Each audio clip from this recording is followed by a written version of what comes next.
சுவையான mutton fry பார்க்கலாமா?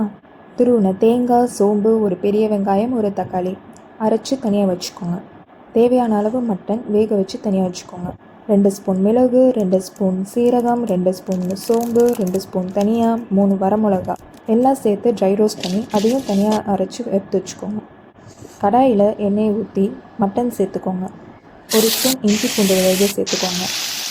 அப்புறமா அரைச்ச விழுது சேர்த்து நல்லா மிக்ஸ் பண்ணிக்கோங்க.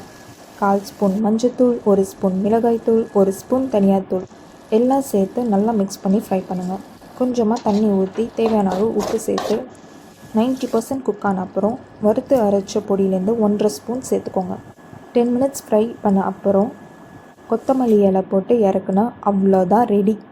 சுவையான மட்டன் ஃப்ரை, நல்ல காரசாரமாக, அதுவும் தயிர் சாதத்துக்கு சூப்பர் காம்பினேஷன். ட்ரை பண்ணி பார்த்துட்டு எப்படி இருக்குன்னு கமெண்ட் பண்ணுங்கள். பாய்.